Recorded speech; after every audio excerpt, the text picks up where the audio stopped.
श्री गणेशाय नमः। ओम नमो भगवते वासुदेवाय नमः।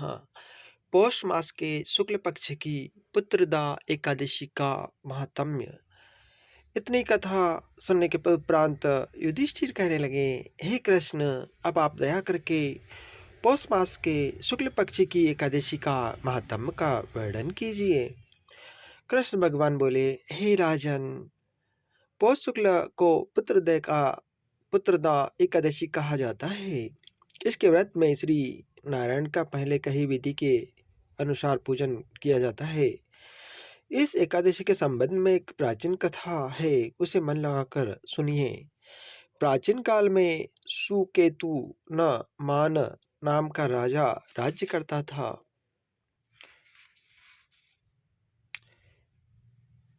उसकी पत्नी का नाम सेव्या था। उनकी कोई संतान नहीं थी। इससे वह दोनों चिंतित रहते थे। राजा के पितृ रोकर पिंड लिया करते हैं और विचार करते कि इसके बाद हमें कौन पिंड देगा। दुखी राजा ने एक दिन देह के परित्याग की बात सोची, किंतु फिर उसने सोचा कि आत्महत्या तो महापाप है। बाद में एक दिन वह छिपकर घोड़े पर सवार होकर जंगल की ओर चल दिया। वन में जाकर वह वन के वृक्ष और पत्तियों को कहने को देखने लगा। उसने देखा वन में शेर, सर्प, बंदर, सुअर, मृग, बाघ आदि घूम रहे हैं। हाथी अपने बच्चियों और हथिनियों के मध्य भ्रमण कर रहे हैं।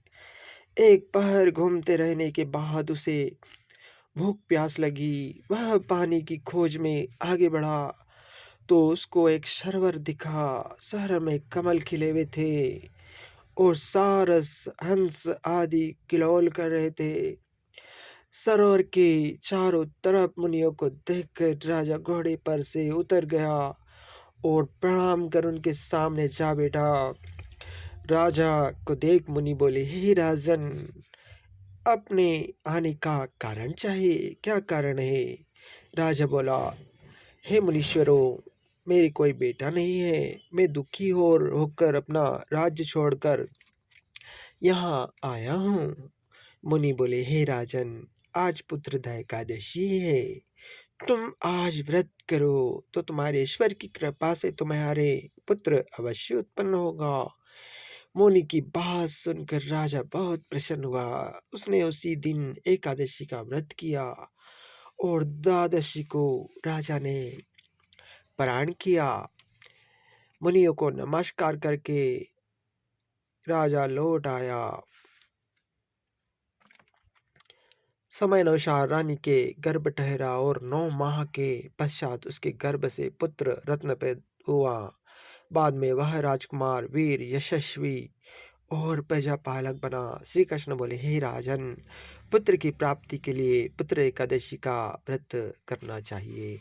ओम नमो भगवते वासुदेवाय नमः। ओम कर्पूरगौरवं कर्णावतारं संसारसारं भुजगेन्द्रहारं सदा वसन्तं हृदयारविन्दे भवं भवानी सहितं नमामि।